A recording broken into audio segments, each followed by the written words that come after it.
que tiene que ver con la segunda venida de nuestro Señor Jesucristo. Le hemos titulado a esta serie listos o preparados para la segunda venida del Señor. Y para estar listos y preparados para la segunda venida de nuestro Señor Jesucristo, vamos a orar y vamos a pedirle al Señor que hable a nuestro corazón. Padre nuestro, gracias por este tiempo y la oportunidad que nos das de acercarnos a tu preciosa palabra. Gracias, Señor. Rogamos que sigas hablando a nuestro corazón. Tu gran obra, Señor, por nosotros es suficiente, es basta, Señor, para mantenernos en esta vida nueva y diferente que tú has preparado para nosotros, que tú has alcanzado, obrado por medio de nuestro Señor y Salvador Jesucristo. Habla a nuestro corazón, enséñanos y permítenos aprender más de tu buena voluntad para nuestras vidas. Te lo rogamos en el nombre precioso de nuestro Señor Jesucristo. Amén. Amén. Y amén. Bien, comienzo con la cita Apocalipsis 22:20. La última palabra que nuestro Señor Jesucristo da como palabra escrita revelada, dicha por Él, dice de la siguiente manera, Apocalipsis capítulo 22, versículo 20, la segunda parte, dice, ciertamente vengo en breve. Cuando digo la última palabra dicha por nuestro Señor Jesucristo, estas son palabras reveladas de Él al apóstol Juan, y el Señor Jesucristo dice, ciertamente vengo en breve. Wow. Bueno, no es la última palabra escrita, después sigue diciendo, amén, sí, ven, Señor Jesús. Es decir, el creyente, en este caso Juan y todos nosotros como iglesia o parte del pueblo de Cristo, decimos, amén. La palabra amén significa así sea, o es dando un énfasis acá, lo que se ha dicho, se ha hecho. Bueno, ven Señor Jesús. Y termina con una bendición, la gracia de nuestro Señor Jesucristo sea con todos vosotros, y una vez más la palabra, amén. Bien, en la historia de la iglesia cristiana, para introducirnos al tema, hay frases o hay elementos que son de profundo significado en nuestra fe. Bueno, puedo recordar un símbolo que hasta el día de hoy, por supuesto que da significado a nuestra fe, es la cruz. Y podemos ver el símbolo de la cruz y rápidamente somos identificados con la obra de Cristo, pues para el cristiano, para el creyente, para el Hijo de Dios, la cruz tiene un símbolo muy profundo, un significado muy profundo. Pues nuestro Salvador murió en la cruz por amor a nosotros, para pagar por nuestros pecados. Y obviamente la cruz nos recuerda esta obra de amor, esta obra de gracia. ¡Qué bien! ¡Qué hermoso! Bien. También es un símbolo que nos recuerda que nosotros también debemos vivir con Cristo juntamente crucificados.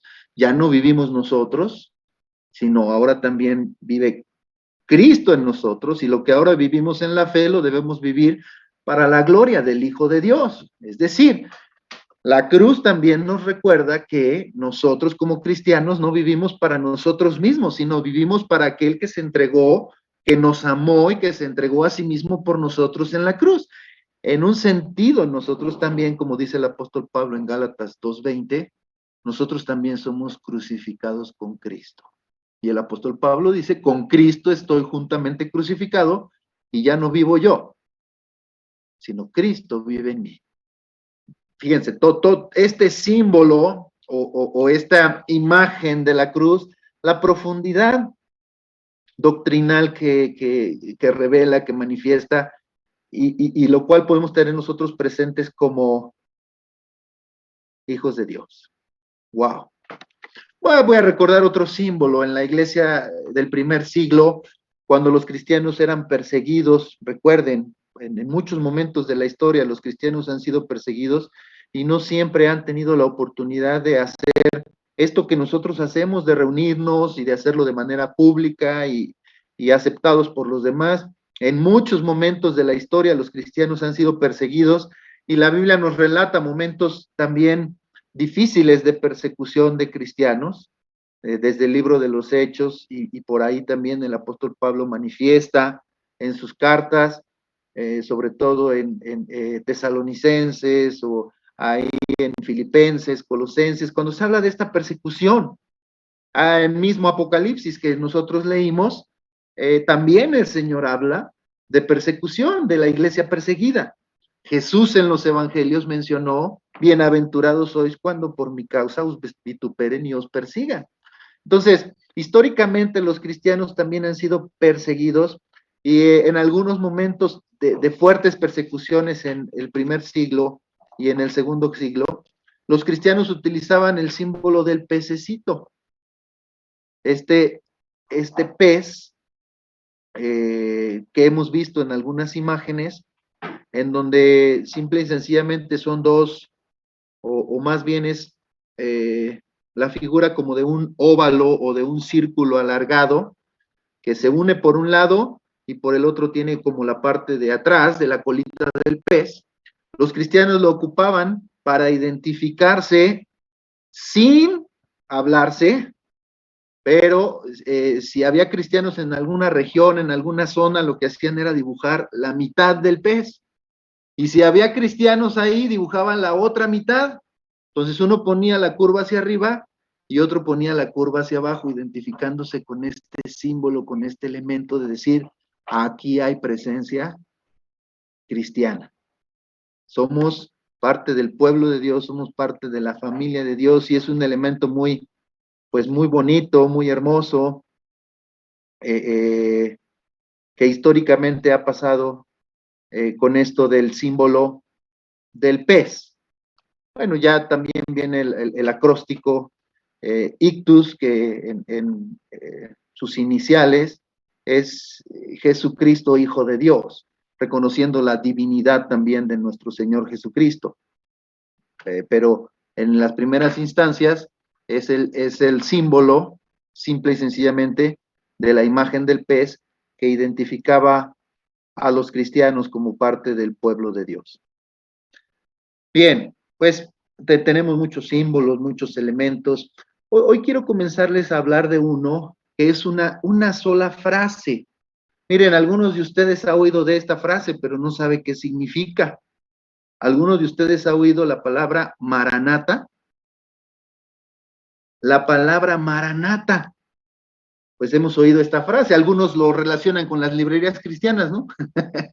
Hay librerías cristianas que se llaman Maranata. ¿Pero qué significa? Bien, vamos a ver y vamos a estudiar hoy precisamente dónde viene y qué significa la palabra Maranata. Miren, vamos a 1 de Corintios capítulo 16. 1 de Corintios 16, versículo 22. De hecho, solamente aquí es donde aparece.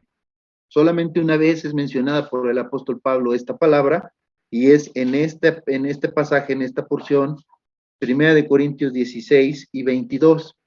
Pero al igual que muchos símbolos cristianos o frases cristianas, es de mucha profundidad y hoy vamos a aprender y descubrir por qué. Dice el apóstol Pablo de la siguiente manera: el que no amare al Señor Jesucristo, sea anatema. El Señor viene. Bueno, esa expresión, el Señor viene, precisamente es Maranata. Es una palabra en arameo original, que eso es lo que significa. El Señor viene. Ya leímos en Apocalipsis las últimas palabras de nuestro Señor Jesucristo. Yo vengo pronto. Entonces tiene mucho significado, tiene mucho sentido el como creyente, el como hijo de Dios, tener plena certeza y la gran esperanza de que el Señor viene. Eso es lo que conocemos como la segunda venida de Cristo. El Señor viene pronto. Vamos a ver en el libro de los Hechos, precisamente hablando de la ascensión de nuestro Señor Jesucristo, las palabras que deja el ángel a los creyentes. Vamos a Hechos, por favor. Libro de los Hechos, capítulo 1. Hechos 1. Y voy a dar lectura del versículo 6 al 11. Dice la palabra de Dios de la siguiente manera. Hechos 1, 6 al 11.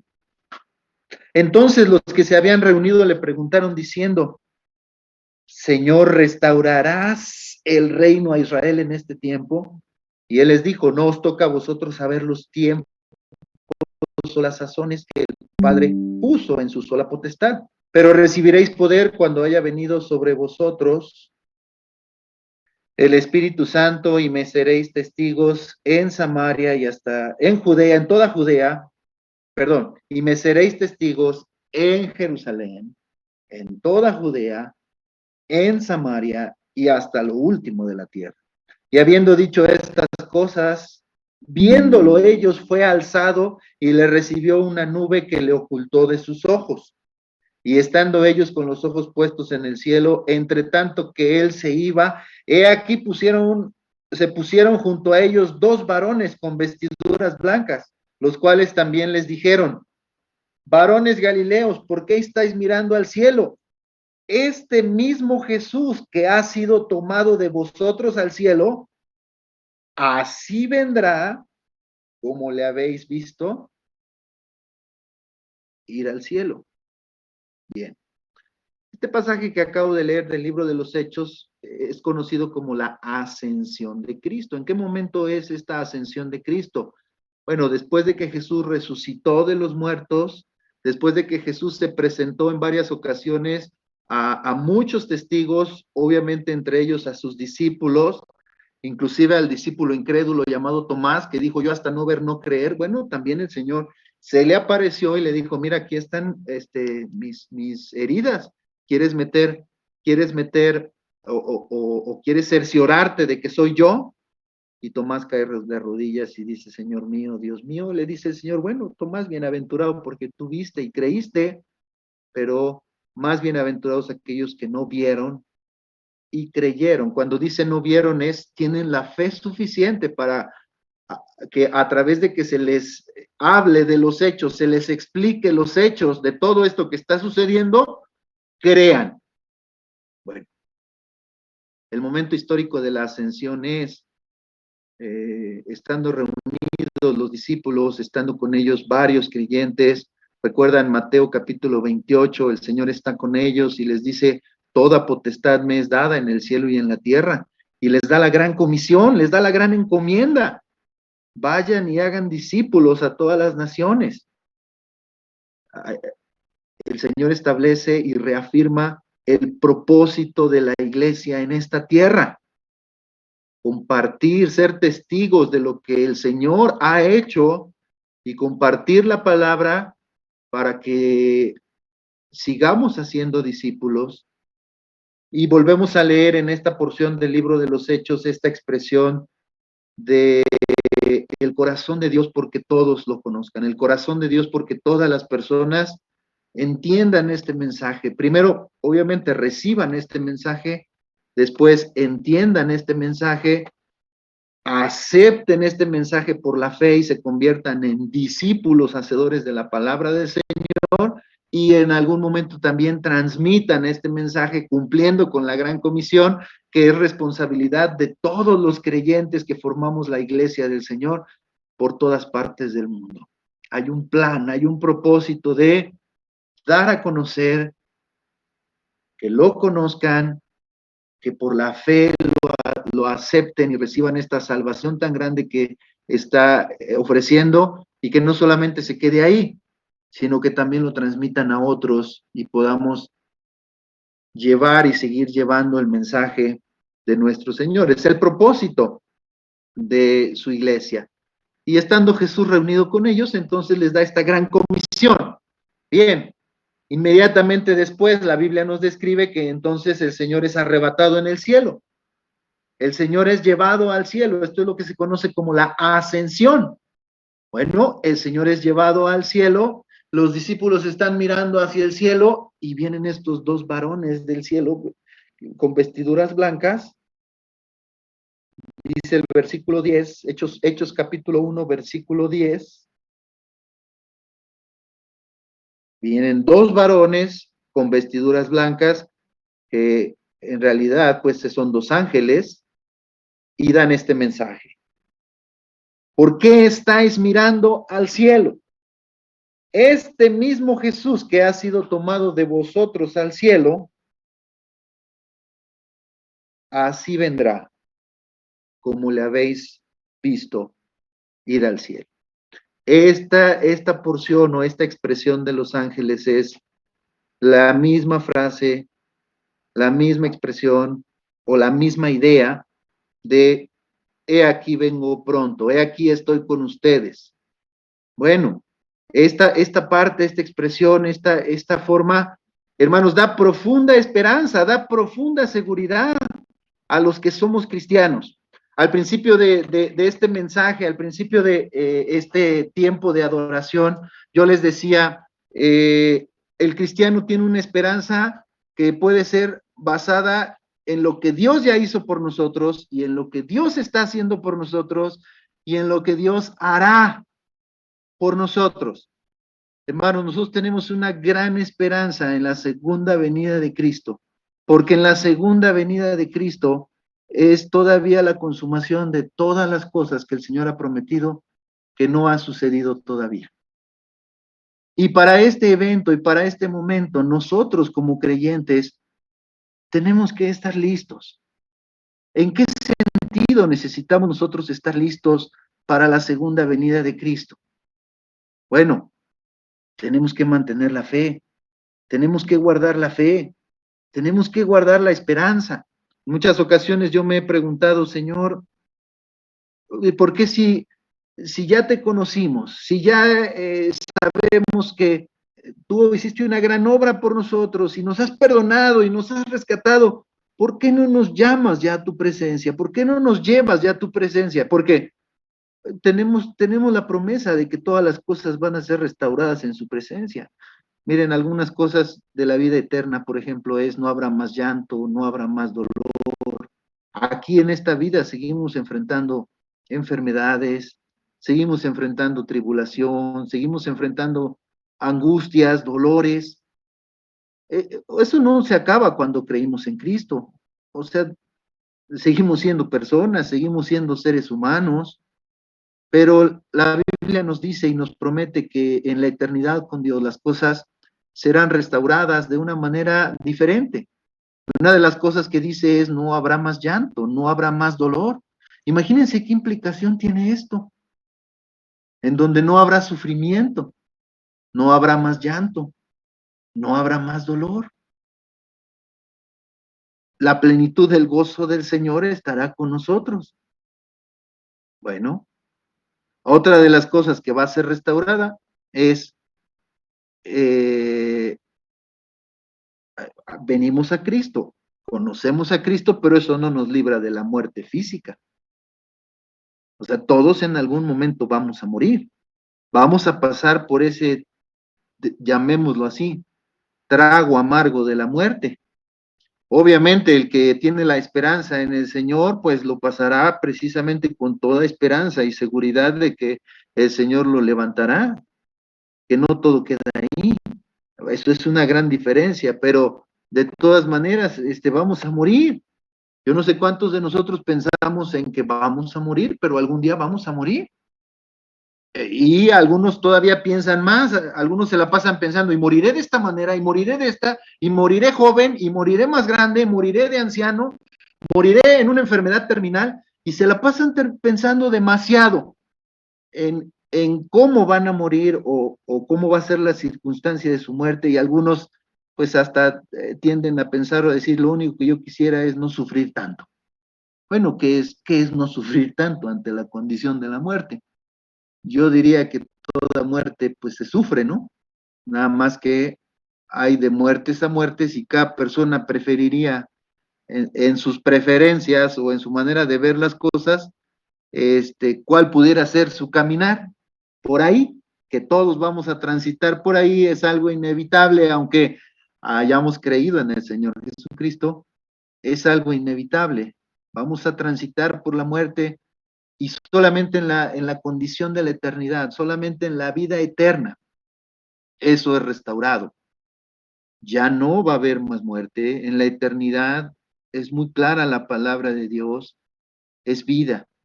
Vivimos con Dios, vivimos para Dios por toda la eternidad. No vamos a conocer más la muerte.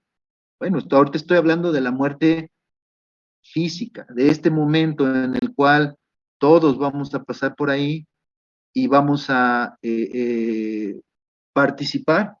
El apóstol Pablo escribe en la carta a los tesalonicenses precisamente para reanimar la esperanza y la fe de los cristianos, que no ignoremos acerca de los que duermen. Tengamos confianza y seguridad que Dios tiene el poder suficiente de levantarlos.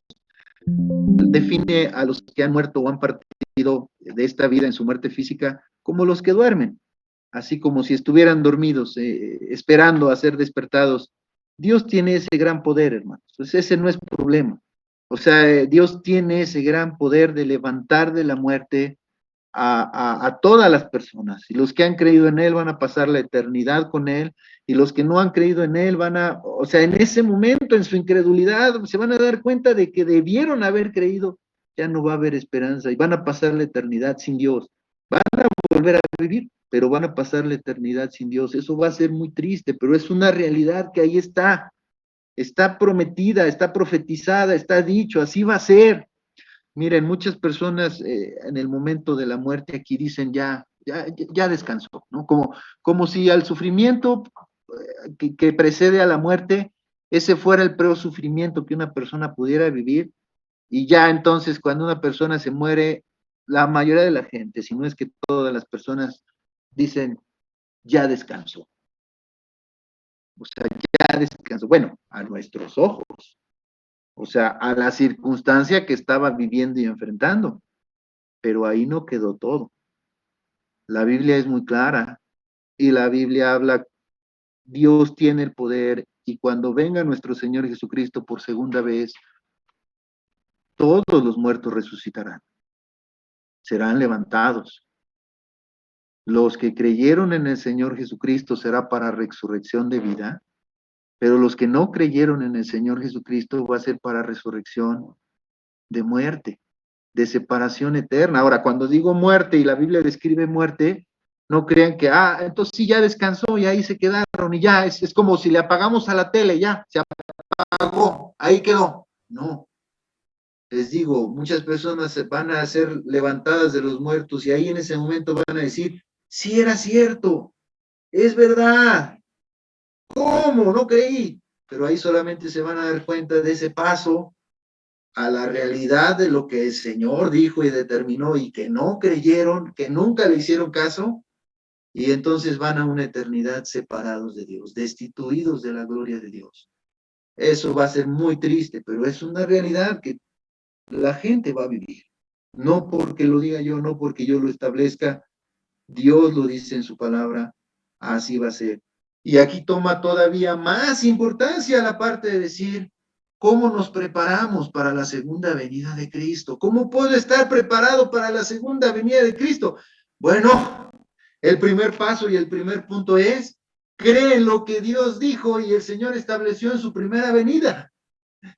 O sea, para estar preparado para la segunda venida de Cristo, primero cree en lo que el Señor dijo y el Señor estableció en su primera venida. Para esto, hermanos, hemos estado compartiendo precisamente algunas enseñanzas del Evangelio de Juan. Miren, el Evangelio de Juan es uno de los evangelios que más habla precisamente de nuestro Señor Jesucristo como Dios y su obra y el propósito por el cual vino a este mundo, que es salvar, rescatar, restaurar, reconciliar al ser humano con Dios, y utiliza muchísimos elementos metafóricos para hablarnos de eso y para llevarnos al entendimiento que Jesucristo es el camino, Jesucristo es la verdad, Jesucristo es la vida, y que nadie viene al Padre si no es por medio de él. El Evangelio de Juan, a diferencia de los otros evangelios, es el que contiene más elementos de por ejemplo, yo soy el agua viva, yo soy el pan que descendió del cielo, yo soy la luz del mundo, yo soy el buen pastor. Son palabras de nuestro Señor Jesucristo. Es nuestro Señor Jesucristo tratando de describir su propósito para venir a este mundo y salvar y rescatar lo que se había perdido. Juan 3:16. Es la intención de Dios, por su amor, rescatar al perdido, salvar por amor. Y su plan es, por medio de su Hijo Jesucristo, que vino a este mundo a dar su vida en nuestro lugar. Y por eso murió Él en la cruz del Calvario, para que todo aquel que en Él cree no se pierda, sino tenga vida eterna. En primer lugar, para poder estar listos ante la segunda venida de Cristo, necesitamos creer en el mensaje de Cristo, el mensaje que Él ha dado en su primera venida. El mensaje es Jesucristo mismo diciendo, yo soy el camino, yo soy la verdad y yo soy la vida. Necesitamos responder con fe. Toda persona necesitamos responder con fe a estas palabras de Jesús, nuestro Señor Jesucristo, diciendo claramente, no hay otro medio, no hay otra forma, yo soy. Y en esto todas las personas necesitamos responder, necesitamos creer en este fundamento. No hay otro fundamento, no hay nadie más que pueda salvar, no hay nadie más por medio del cual podamos ser salvos, solamente por medio de nuestro Señor Jesucristo, solamente por medio de su obra, solamente por medio de su sacrificio entregado en la cruz del Calvario por nosotros. Miren, cuando nuestro Señor Jesucristo venga por segunda vez, no va a venir de la misma manera que vino la primera vez. La primera vez vino como este siervo sufriente. Nació en las condiciones humildes, sencillas, para demostrarnos que no existe persona tan alejada ni en una condición tan mal por la cual no haya venido para salvar y rescatar. Todos, toda persona tiene oportunidad de salvación. ¿Por qué? Porque no se necesita nada, hermanos. O sea, el que no tenga nada, ni un peso, ni un centavo, ni nada que ponerse, no se necesita dinero, ropa para pagarle a Dios la obra que Él hizo por nosotros. Se necesita fe, se necesita confianza en lo que Dios ha establecido. Y así la persona que no tenga absolutamente nada, o que se sienta más miserable, o que se sienta más de verdad, o sea, no, yo soy el más vil, yo soy el más, bueno, no importa cómo se sienta, y en un sentido tampoco importa lo que haya hecho, pero si entiende el mensaje de salvación, si entiende la obra de Dios, que es una obra de gracia por amor, en donde no pide Dios nada que podamos hacer o pagarle o en nuestra propia fuerza o en nuestro propio mérito para ganarnos y merecerlo, sino más bien solo pide, entiende lo que yo estoy haciendo por ti. Yo soy el camino, yo soy la verdad, yo soy la vida. Si lo entiendes, créelo y vive en consecuencia de esa fe. Ahí entonces una vida es transformada. El pecador es salvado, es restaurado, es reconciliado con Dios, no por mérito, sino por el gran amor que Dios ha tenido. Necesitamos entonces, para estar listos a la segunda venida de Cristo, primero haber recibido la razón por la cual Cristo vino por primera vez, que es esta salvación tan grande. Y hasta este punto y en este punto, si alguno que me escucha una vez más, reitero, hago esta invitación. Todavía no crees en el Salvador del mundo, todavía no, todavía estás en, y sí será, y no será. Yo quiero animarte de todo corazón y decir, claro que es. Y lo único que necesitas hacer es creer. Porque si no tomas la obra de Dios por ti, no hay nada más que te pueda salvar. Tú mismo no puedes cambiar esa condición, Tú mismo no tienes poder sobre la muerte eterna, que ya es una condenación que traemos sobre los hombros. No lo puedes cambiar en tus fuerzas, y no hay ningún ser humano, líder, político, religioso, el más poderoso del mundo, económicamente hablando, o el que tenga toda la tecnología del mundo, ni que viva presente, ni que haya vivido en el pasado, ni que vivirá en el futuro. Nadie te puede dar esta certeza y esta seguridad de que puede darte vida eterna. Solo Dios, por su gracia, por su amor, por su perdón, por su obra en la cruz del Calvario. Y solo necesitas creer. Cree en la obra de Jesucristo. Y puedes decir, sí creo que Jesucristo es el camino, sí creo que Jesucristo es la verdad, sí creo que Jesucristo es la vida. Y bueno, ok, a partir de eso empieza a actuar en consecuencia. Conviértete en un discípulo de Jesús, conviértete en un seguidor de Jesús. Ojo, que no te estoy invitando a una nueva religión, a una nueva iglesia, o a una religión que ya exista, o a una iglesia que ya exista. Te estoy invitando a que conozcas a Jesucristo, a que entregues tu vida a Jesucristo, a que camines en consecuencia a la fe, o en consecuencia a depositar tu confianza en el que sí puede hacer algo por ti, que se llama el Señor Jesucristo. El Señor Jesucristo sí puede hacer algo por ti. Y hoy te dice, he aquí vengo pronto. Y si Él va a volver a venir, ¿qué cuentas le vamos a dar cuando nos vea? ¿Cómo lo vamos a recibir? Porque te dije que la primera vez que vino como siervo sufriente. Pero la segunda vez que venga, viene como rey reinante. Una gran diferencia. Primero, vino a mostrarnos el plan de salvación.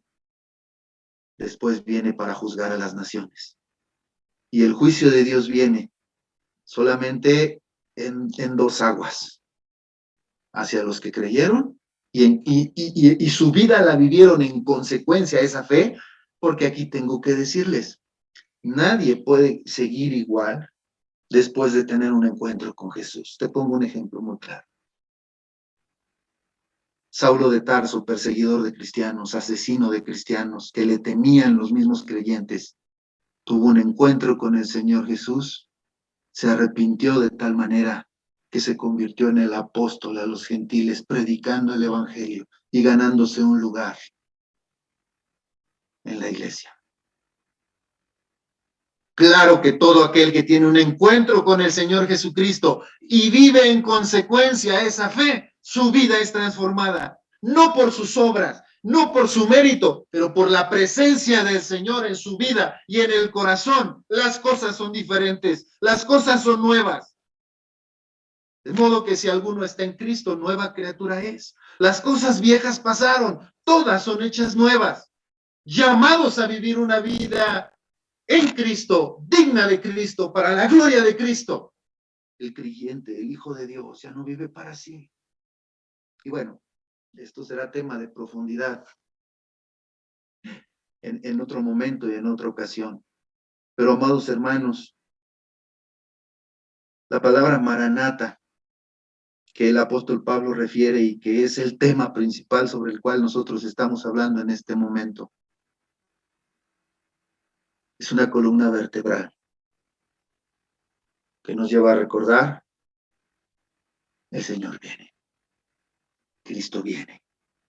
Y porque Cristo viene, nosotros podemos tener plena esperanza y seguridad de las cosas futuras. Yo no sé cuántos de nosotros podemos tener esta esperanza y esta seguridad en el futuro. Creo que es lo que más cuesta.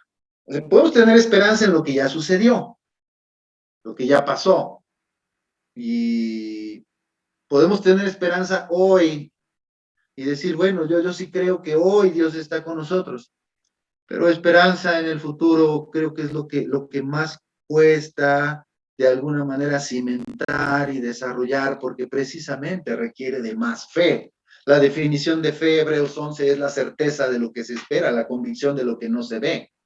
Lo que no se ve, lo que aún no está, pues para eso se requiere fe, pero no porque no se vea y no porque todavía no esté o no sea parte del presente, no significa que va a ser una realidad. En Dios, hermanos, ya es una realidad. Y Él nos invita a que nosotros vivamos con la confianza y con la seguridad de que lo que no es, si Dios lo ha dicho y lo ha prometido, será hecho. Punto. Y necesitamos tener esa confianza y esa seguridad. Y creo que la expresión del apóstol Pablo, Maranata, es algo tan trascendente y que hasta el día de hoy es una palabra que recordamos y que tenemos presente. ¿Por qué? Porque tiene mucha profundidad precisamente para la esperanza venidera, para el futuro. Y aún el futuro, hermanos, está seguro en Dios. Mira, aquí quiero hablarte de algo que en lo que los cristianos nos tropezamos muchas veces. Los cristianos nos tropezamos con la piedra de: yo quisiera que en el futuro sucediera esto, pero esa es tu voluntad, ese es tu anhelo y ese es tu deseo. Y mira, cuando vives solamente para alcanzar tu voluntad, tus anhelos, tus deseos y tus sueños, te tropiezas muchas veces en el camino. Pero cuando vives con la certeza de la voluntad de Dios y que la voluntad de Dios se cumplirá y que la voluntad de Dios se hará en tu vida, ¿qué crees? Que no hay piedra de tropiezo. Hay seguridad y hay confianza.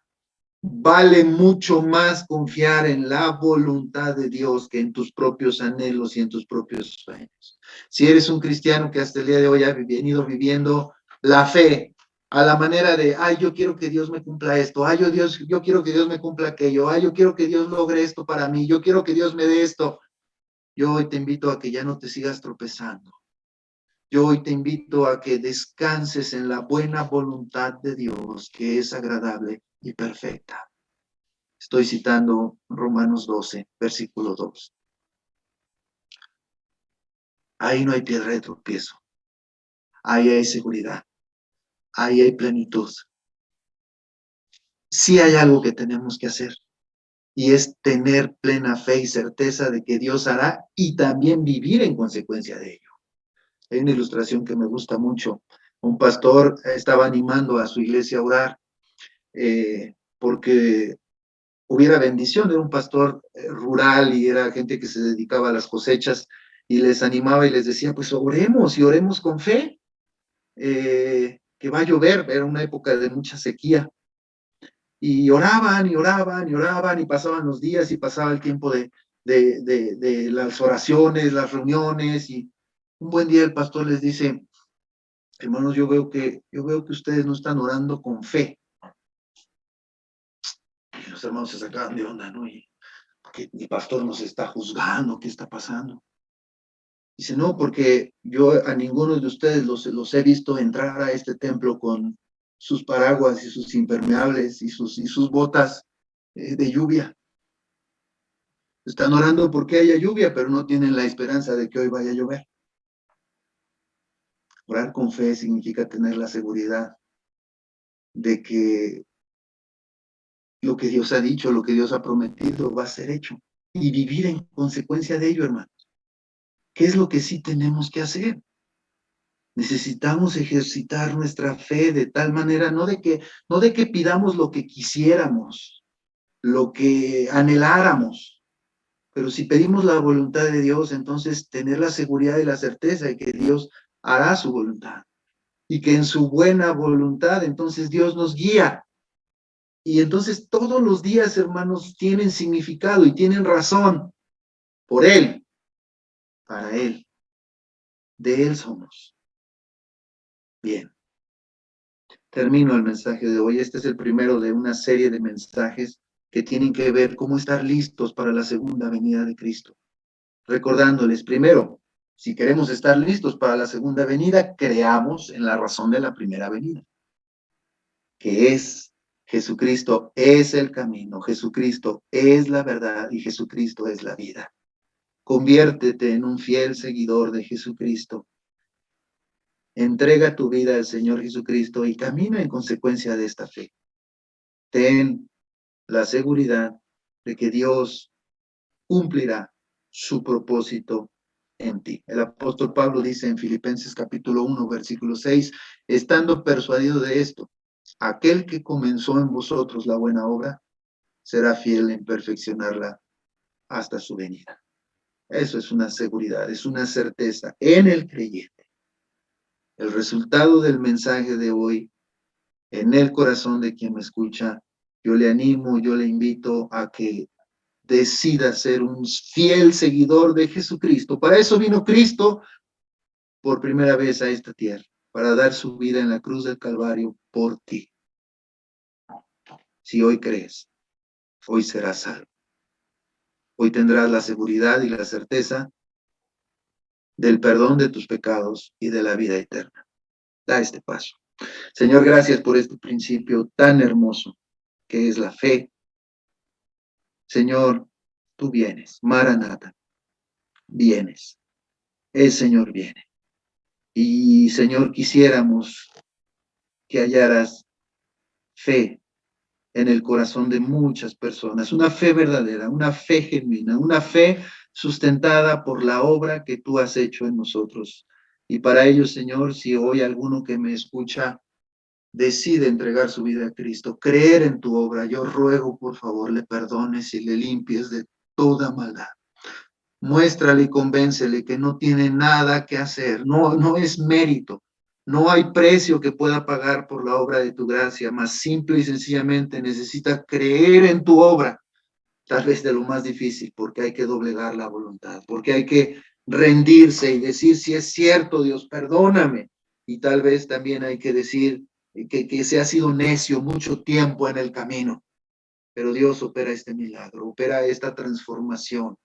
Te lo ruego, Señor, en donde tu simple gracia, tu gran amor opera en el corazón de aquella persona que decide.